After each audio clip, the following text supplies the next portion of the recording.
Dropping in.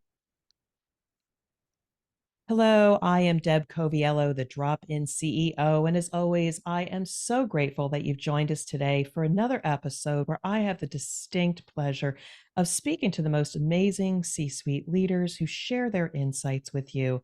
And I do this because I sincerely care about partnering with a C-suite leader of today, and I will say of tomorrow, to help you navigate your challenges with confidence. And this week, I'm so honored to have onto the show Ryan Ball, who is the CEO of Rockwell Services.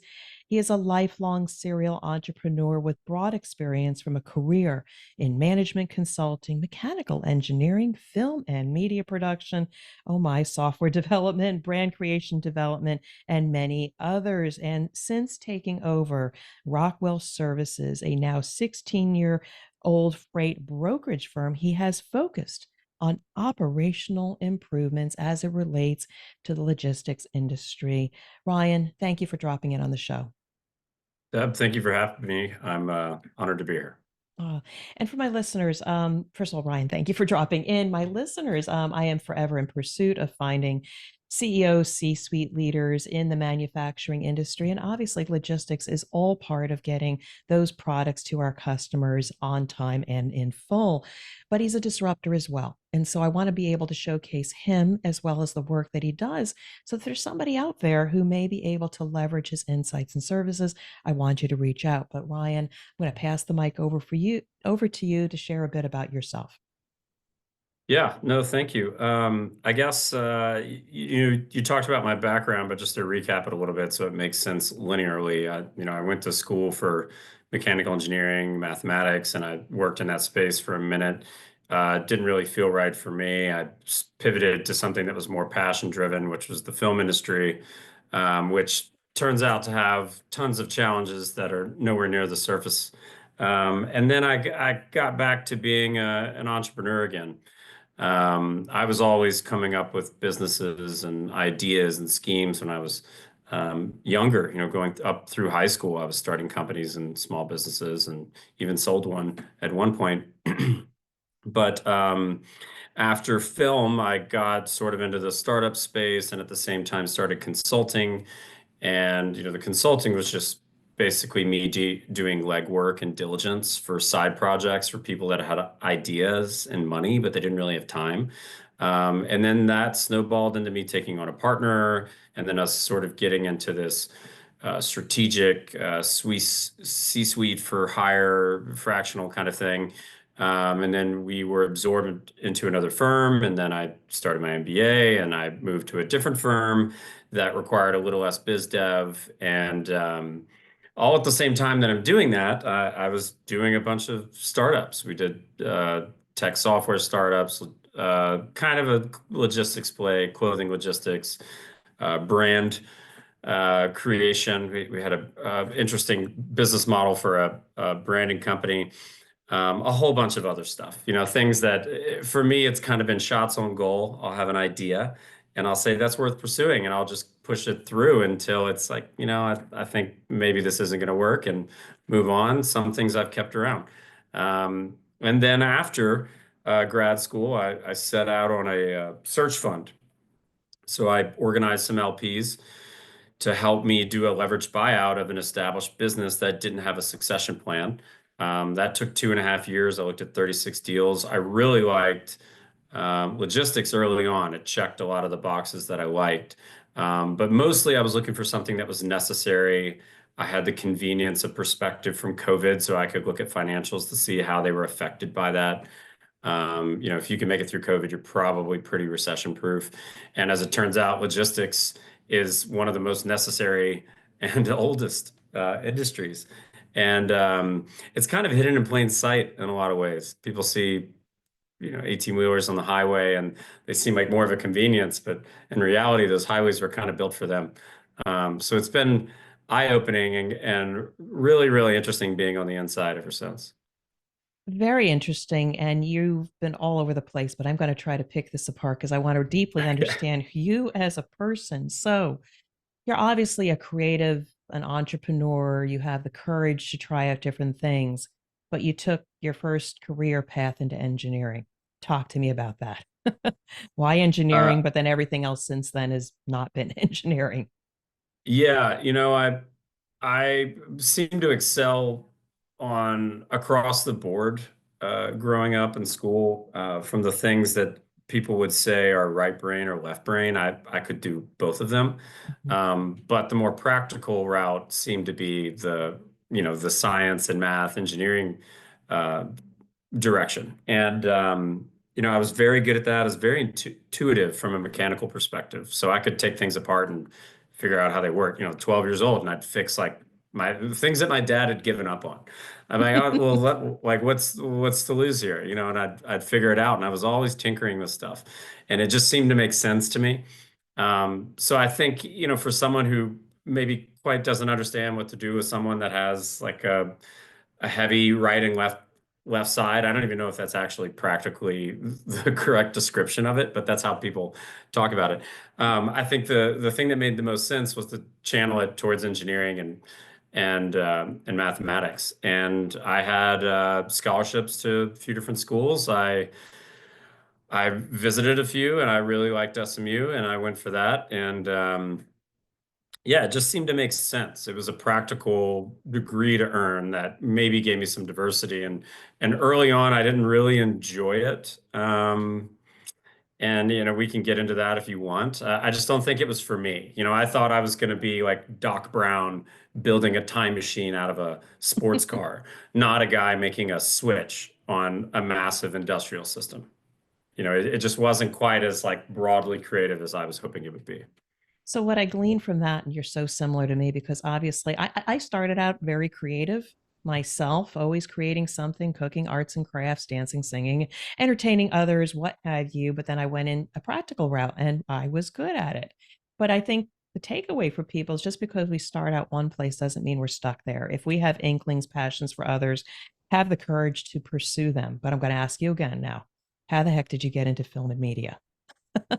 I was just a film fan, Okay. and I'd reached this point with engineering where I kind of had like an early existential crisis, whatever you want to call it, where it's like, oh wow, I've committed myself to this, and I'm not sure this is the path I want to go. And that's my beginning of my junior year. And I always loved movies, and I was creative, and I got into writing scripts and all these kind of things, doing little acting gigs and taking whatever elective I could while still finishing my engineering degree. I wasn't going to abandon that. But I was like, well, maybe I can pivot this. And then I knew there's a type of company in the film industry called a distributor. They buy the rights to distribute film. So they're sort of like a middleman between people making the movies and theaters or television. And I came across a company doing this in Dallas. I'm in Dallas, and I was still in Dallas at that point. And I started working for them in between classes. And then when I finished school, that became a full-time thing. And yeah, it just seemed like where my heart wanted to go. And I got burned out pretty quickly. It's a very goofy industry. There's a low barrier to entry. But because of that, the risk is high in a lot of ways. A lot of creatives, they're hard to bank on. So then you get funding money, and then you're just jumping through weird hoops, to get funded. And it was way too much of a headache. It took all the fun out of it. I said, I'm just going to be a fan. But I was led there by wanting to be a part of it. I think at one point I thought maybe I'd be like an actor or Mm. something, and I'd work from the top down instead of the bottom up. So, going to the distributor, I thought that was strategically a more efficient route. But ultimately, I'm fine not being a part of any of that. What I like about your persona is the fact that it's like, okay, I'm going to try this. Oh, I'm going to try that. And you seem to have not necessarily need for courage, but you don't have any adversity to taking risks. But I'm going to ask you because I can't keep up with you with all of these different pursuits that you've taken and serial entrepreneur. And I'm sure some were successful, some were failures. I'd love for you to share a bit about it could be a success or a failure, but the one that you learned the biggest lesson. Yeah, so when I left the film company, I was there for about 3.5 years. And at the point that I left, they would deficit finance projects, and then they would start to get enough speed that they needed a lot of attention. So I was already, and then they would send me in. and I would get everything working. I'd get them in the black if they were in the red. So I was kind of already doing this like drop-in consulting thing. Um, I left because I had some ideas. And it was right about when smartphones were becoming big and apps were getting insane valuations, and you really didn't have to show a business model for it to work. Um, but I had a really good idea, and it's something that I'm still tinkering with. And I went all in on it. And I did, an ignorant person can have a lot of confidence because they simply don't know what they don't know. And that's the lesson that I've learned through all this is that I didn't know what I didn't know. And I raised some money. I did a friends and family round. I vetted developers. I thought I was being smart about it. I learned a lot about what I didn't know on that part. And that's become really valuable today. But yeah, I'd say the biggest lesson through that whole thing is you really don't know what you don't know. And I've tried to participate with the local startup community in Dallas and the DFW area. And I really noticed this pattern of people having these ideas, having a lot of confidence, but not having the humility yet to listen to someone trying to give them advice. And they probably would listen if it was someone with enough leverage, like brand leverage to do it. Like if Mark Cuban, who has no problem with deal flow, but he's a local guy, he certainly cares about entrepreneurs and seems to care about people. If he set up sort of like a front desk for the startup community and it was someone with his amount of clout or someone that was an extension of him that was like, if you want to work with Mark, you need to listen to these things. I think they would listen. And Dallas just didn't have that kind of thing. We had people that hadn't really done much trying to tell people what to do, and they just didn't listen. And I was no different. I was so confident that I knew what I was doing. I was going to be a billionaire by the time I was 30, just foolish stuff. But, like you kind of need to have that confidence to really barrel through the mistakes and not get discouraged. But that whole thing was a massive learning experience of you don't know what you don't know, shut up and listen, and just keep researching until you have that confidence. But I think you already do have that confidence, your confidence to take the risk, the humility to realize you don't know what you don't know, and then learn from it and move on. And I also challenge you, regardless of whatever age you happen to be, couldn't you be that front desk concierge for the up and coming startup? It doesn't have to be a Mark Cuban. Maybe you. Who knows? Yeah, maybe one day. I need to check some boxes first. I need to get a little bit further in my career. I might swing back around and try and make that happen. Think about it. We'll bring you back on in 5 years. So let's Okay. so let's shine a light on the work that you do. Talk to us little bit about Rockwell Services. Who does it serve? What problem does it solve? Right. So Rockwall was a freight brokerage firm. We've pivoted a little bit to add more services. I'd say it's more of a 3PL now, but that's a very recent development. Um, what a freight broker does is they arrange a truck to pick up and deliver cargo for a customer, and they monitor the whole process. They vet the carrier, they take care of invoicing, all that kind of stuff. And the reason that it works is because truck drivers are kind of like, it's kind of like fishing, trying to hire a truck driver. You can go out to this lake and go to one specific spot and just have the most successful fishing outing ever one day, and the next day you go back and there's no one there. And it's because their individual prerogative, and it's all a stack of incentives, their prerogative is to be booked. So they're not always available. So you have to know a lot of them to be able to take care of your shipping needs. If your shipping's every day, like clockwork, you need a truck there at 1 o'clock, that's easy. Just you get a contract with the carrier. But if you don't exactly know when you're shipping out because you're driven by your sales group or volumes change or whatever, it's really, really hard to keep a pulse on who's available. So with a broker, we have many clients, and because of that, we have carriers moving all over the place. So we know so many carriers that it becomes really easy, and the carriers are the truck drivers, really easy for us to put together a solution for our customers really quickly. A company can get big enough to do this internally themselves, but it's cheaper to use us. I'd say the cutoff point is probably around 125 to 150 million per product line. Once you pass through that, you could probably do this internally. So middle market is kind of where we play. And I say product line because you could have five different products at your company, and each one's doing $100 million, but they all need really specific and different shipping needs. So you're going to need a different carrier relationships to make that happen. So it could be a $500 million company, but we're still a really good solution.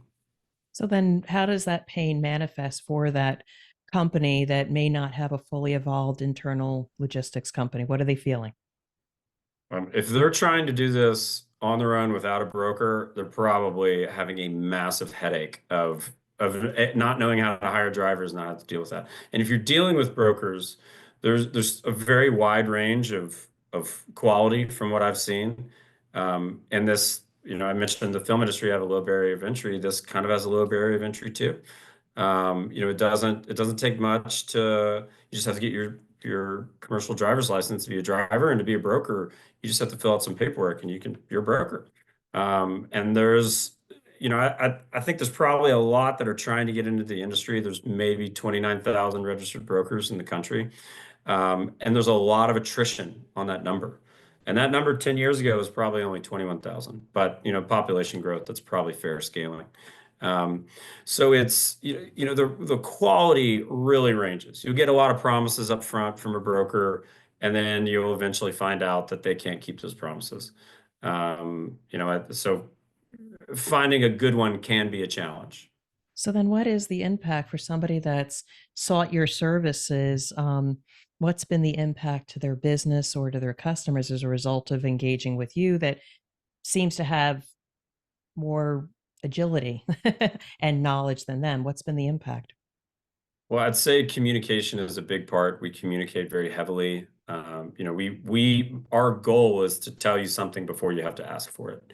I would say that is not as common in the industry. Additionally, we put a lot into vetting carriers, and you have to these days. There's a lot of fraud, but not everybody does that. So if you're an organization where your sales group works with your customer, they have an order, they expect it to come on time without issue. If you have a bad broker, you're going to have issues. Your customers are going to get upset. They're going to look for other brands to source their product. So it comes down, it really affects your whole sales process. It really hurts that relationship. I've put out a lot of content on LinkedIn. And a lot of it is related to the hidden cost of cheap freight. Cheap freight is expensive, which sounds like an oxymoron, but it's very true, because you can go for that cheap carrier and save a lot of money, but maybe they're going to be late. Maybe they're not reliable. Maybe their equipment is super old and it breaks down. All those things. You can get fines for delays. There's scorecards for receivers, especially if you're a grocery store chain. They're going to have a scorecard. If you're too far off from the delivery date for one reason or another, you're probably going to have penalties. And if you get a bad enough score, they're probably going to look for someone else to provide, XYZ that's on the shelf. So, given that there's 29,000 brokers and you are Rockwall Services, you tell me that, okay, I'm better at communicating, but you would think then there is somebody that's servicing the middle market similar to you. What's your competition, or what distinguishes you? Because and people should think about you versus everybody else. Where's the disruption? Where's the innovation? Yeah, I think technology is definitely a good direction to go from like an innovation perspective, like what's going to be the value add. So I'd say this industry is probably a decade behind from a tech perspective. That Okay. became blindingly obvious the second I took over the company and started looking for tech solutions. And by the way, we'll get at this later. When I say take over the company, I basically walked in as an intern because I had to learn from all of them. It's foolish to acquire a company and come in and immediately make changes. But I knew that we needed a software solution. I went to look for one. Nothing matched what we needed. Because of all my experience in software, sort of getting my MBA on the street, as an entrepreneur, it really wasn't that hard for me to see how to create a new solution. And we spun up a subsidiary within a month. So we're building bespoke technology solutions. Where this is valuable from a customer perspective is that we're not using something off the shelf. And if it doesn't have what you want to see, we say, sorry, we can't do that. We say, okay, we'll build it. We'll build an integration with your systems that make your life easier. Our goal is to make our customers, like, we want them to feel calm. Like, that's our brand, a calming perspective. Like, we are here to help. How can we help? This is a frantic, frantic industry, and we're the ducks on the water. You see a smooth duck floating across the water. That's all we want you to see as a customer. Underneath, the feet are going crazy, and that's us managing the logistics because it is crazy. Very interesting. If I may just dig a bit deeper and then we'll move off this topic, is bringing in software solutions. What, and not to give away everything, but what then is the gap that you're closing with a software solution?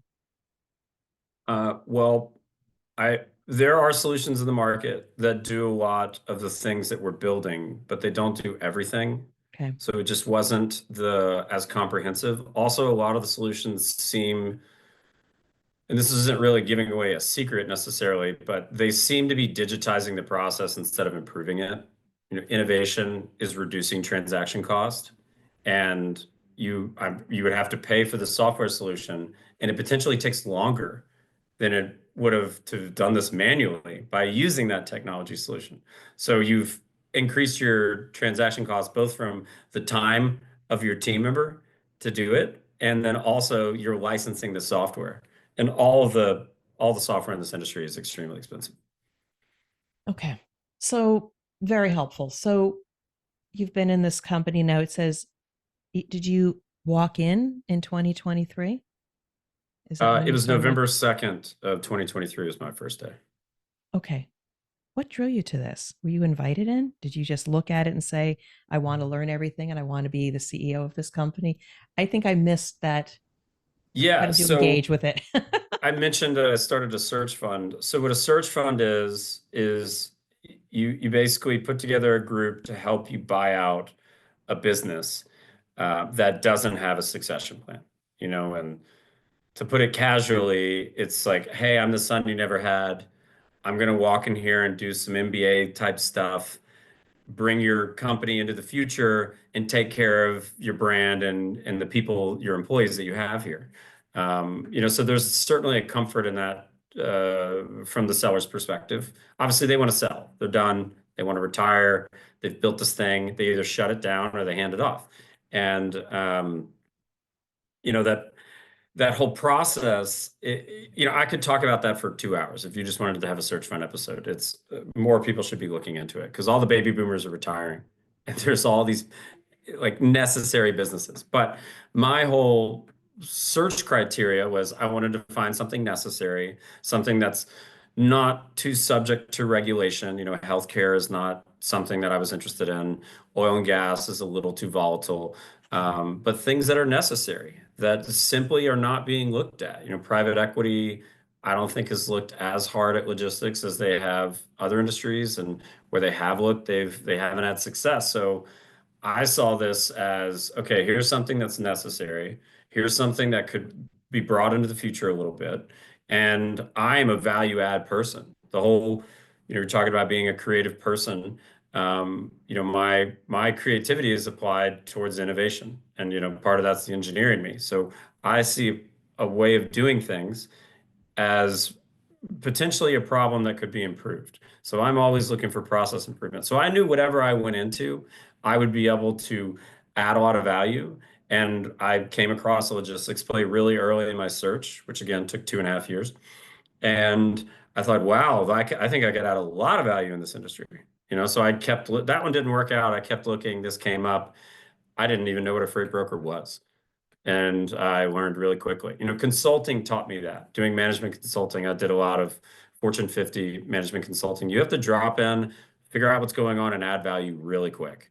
So that did prepare me for that. But I think I also, just entrepreneurial and engineering instincts as well. So you, unbeknownst to me, were truly the drop-in CEO when it came to arriving at Rockwall Services.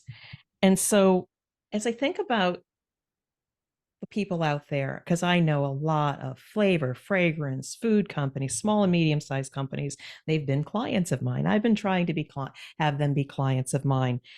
You know, I encourage them to at least have a conversation with you. But if they are not ready to have a conversation, they still think they can do this on their own. Are there any tips that you can share with that C suite leader, VP of operations, that they can do now to potentially improve their logistics situation, the volatility? Because I want them to gain some value from this conversation. And if it was valuable, I also want them to reach out to you. So, what are some things they can do now to assess and improve their situation? I would I would definitely take a very analytical approach to the long-term negative impacts of short-term financial gain.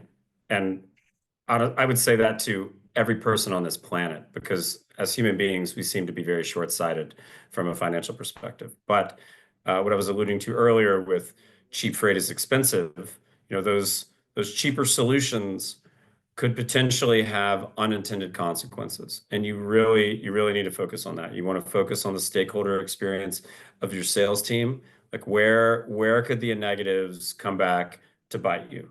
And how could your new, more economical partner really put pressure on those levers to create negatives for you? You really need to analyze that situation before you make big changes. Um, I it's a funny thing that I've seen with several customers. They'll work with us and we'll do a great job. We're not the cheapest, but we're definitely not the most expensive. We have a really flat markup process. So we're not selling high and buying low, which a lot of brokers do. But we're also paying quality people. You want quality service. So they get quality service and they get used to it. It's like, wow, this is going great. But I've heard that we could get a cheaper solution. And then they go do the cheaper solution. A few months go by and then they come back. And it happens almost like every year or two. And I've got to think that someone's sitting there in an exec meeting saying, where can we save on cost? And for whatever reason, logistics it's layoffs and logistics and maybe procurement, depending on the product you're making. Logistics is always where it gets squeezed. And then inevitably I think what's probably happening is they start to get those customer complaints and then they say, wow, this is a pain in the butt. We're having to hire people to keep up the complaints. We're losing customers. They're not ordering as much. And then they go back to switching. So it's really, really analyzing and thinking carefully about the potential long-term negative impacts of that short-term financial gain. Yeah, and in my world, that's the cost of poor quality. So, given any time something gets lost, something is delayed, something it is not is damaged, you have to again back of the napkin is good enough. Qualify what is the direct cost to the customer, your cost of having to replenish or replace that particular item, or even expedite, and then even a swag at a number that what damage are you doing to the brand and trust and lost revenue in the future. People just don't see that, but we have to quantify it in those terms, and we might make a different decision in who are our service providers. So, Yeah, absolutely. yeah, I mean, this has been a great conversation, and I really care about the work that you've done. I've even made a couple introductions, and I want to continue to introduce people to you because I think there's nothing hurts that to have a conversation, have an alternative, or maybe a new trusted partner. So I want to pass the mic over to you one last time for any last thoughts to share with our audience or ways people can connect with you.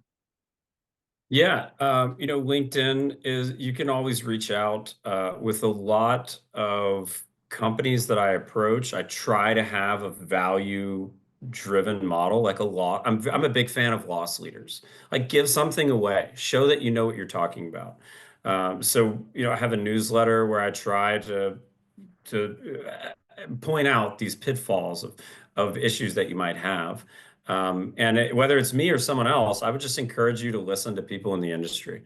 I think there's a lot of value there. But if you can reach out to us on our website. You can reach out to me on LinkedIn. I will at least put in a 30-minute call to just answer questions, even if it doesn't result in business. I would just rather people not get screwed over and not have issues in general in the world. Everything would be better if people encountered fewer struggles that way. I mean, conversations are so much more valuable than just the transaction. We need to build trusting relationships because the worst time to look for a partner, a logistics partner, is when you're really having a tough time. Always have a plan B, be ready to assess the value of what you're getting now or potentially are there alternate resources. So, Ryan Paul, I just want to thank you for dropping in on the show. You provided amazing insights for my audience. And I just want to say thank you so much. And I wish you well and continued success. Thanks, Deb. Thanks for having me.